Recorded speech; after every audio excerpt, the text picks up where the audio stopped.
We have my friend Mike here is the head of the finish department in our little upstart business. Indubitably. Hello everyone, he says. Yes, bonjour, and everything else in every other language. Correct. I am making a little lacquer. He's got What's his it called? A lacquer mixed 50-50 because this is that mixture. yes, because this is the 50-50 I mean, this is the brush on. This is made for people who don't know how to spray. But you can still work around it. If you cut it 50-50, it'll work just fine. And that's enough for a lifetime for no more than we're doing it. And there's the little sprayer we got from Harbor Freight for 20 bucks. I've never sprayed anything with an air sprayer before, but it works well. It's a real pain in the ass to keep clean. So by the time when you finish spraying this, see, he's trying to get it broke loose right now. Usually I'll spray some lacquer thinner through it first on the first go. Yeah, just do that while you're hold it down and pulling back. Pull back. I think it's coming out. It's coming out. All right, so he's got it set up to where he's getting ready to spray a coat, and that's 50-50 lacquer. And after you finish with it, you have to immediately take some lacquer thinner through it, and then you want to take a whole thing of water through it to get the lacquer thinner out, or the lacquer thinner will eat everything that's rubber. And this is a really tricky finish to do with a blowgun without tearing it all to hell. So what we do is after we finish the coat, he'll spray the rest of it on whatever I've got sitting around to just for fun, just get it up, not to waste it. He's gonna put a breather on because this stuff is really not good for you at all to breathe in. I mean, just look at me, I'm brain damaged now after one night. All right, that might have been the previous brain damage, I'm not sure. So we're gonna be safe, and we're gonna get him the breather on. And this is his first try. I've told him everything to do, and I told him I'm not gonna help him. Pop, pop, pop, pop, pop. This is semi-automatic. So he's gonna do this himself, as long as he don't get a drip, because I haven't had one yet. If we don't get a drip, we don't have to go back and sand it yet. This will be the 6th coat, and I've walked him through it, and he's gonna end up being the head of the finish department. I finally found something. Here it is. So he's gonna look at that sheen coming off that corner right there. Good God Almighty! All right, look, I ain't gonna tell you nothing. Mike is very good. And look, yep, that's exactly how I hold it from spinning. And he's gonna spray it down with a coat. A little closer, probably, Mike. There you go. Now, don't flick your wrist. Nice. Do nice even stroke. There you go, buddy. Don't let it drip. Get it right before it's gonna drip and stop. That is the best finish ever. We're going to put like 5 or 6 more coats on it. Mike here, he's awesome. Me and him's going places, y'all.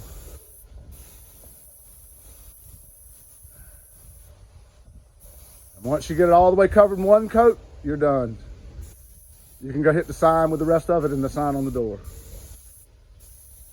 And make sure you've turned it the way that sun glares on it, where you can see what you're doing. Life is so fun when you finally find your porpoise. But I'm taking Mike with me all the way to the top. We're going to produce quality instruments. We're going to be fun to hang out with, and I can outpick anybody that buys bone guitars. That's a joke, not really. Yes.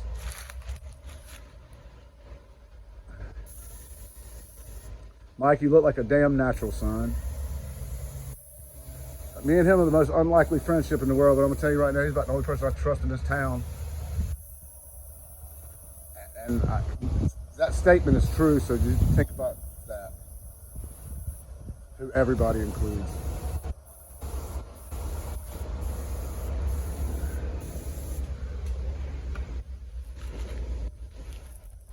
Mike, I'm not really sure if any's coming out. Take that needle in and out like that. Let me spray it. Now push it back and forth. That went, look, push it all the way and then in just a little bit from all the way, and that needle will pop through that hole right at the very end, and then it'll start really coming out. It was coming out a minute ago. Now pull it back a little bit while you're holding it wide open. Now, here, hold it. Loosen down a little bit. Yeah, this finish is a pain in the balls, but I can tell it's not going down any. All right. Spray it. That went. You do it again. All right, do it again. Just hold it. There we go. Now we're going. All right, now spray it one good time. Don't get a drip. It ain't the end of the world if you do get a drip with this finish because it's forgiving. And this, what's so cool about nitrocellulose is it will melt into the previous coat. There you go, Bubba. Now he's cooking with gas. So, but it is a mess to work with, and it destroys your fucking tools you're working with. But it's so worth it because it's just no finish in the world like it. Nice even strokes. You can do it that way, Mike, back and forth.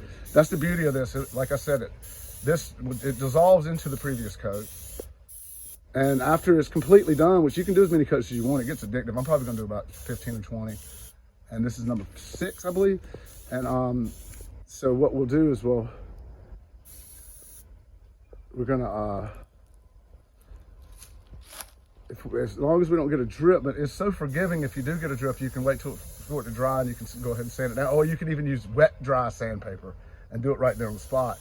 And in other words, you can spot fix nitrocellulose, but you can't do that with nearly any other finish. You can do it with shellac too. I've used shellac as a sealer, and what I've found with shellac as a sealer is you're supposed to use the waxless kind, which the wax is just natural to the shellac that's in there. But all you gotta do is just leave your can unperturbed at all times, and then you go in there and you get enough out of there. You don't spray that on, you brush that on, but you get enough on there to where it's all, the wax is separated, basically. You just take a spoon and dip it off the top. And then once you get your sand and sealer on there, the shellac, normally you can re-shellac in 30 minutes, but in this case, what you do is you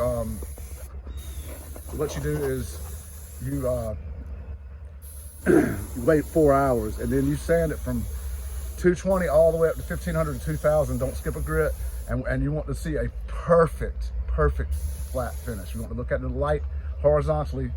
You're doing a great job, Mike.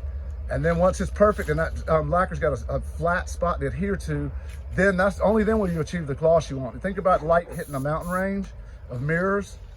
That's what it's like on a microscopic level when it's not flat. So the light's being refracted in all different directions and not directly back at you like if it were a mirror. So what we want is a mirror.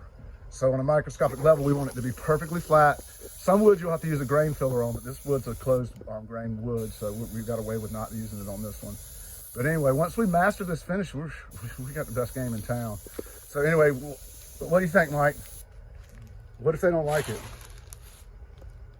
Motherfucker, you know where I'm at. Motherfucker, you know where I'm at. You heard that, didn't you? All right, peace out.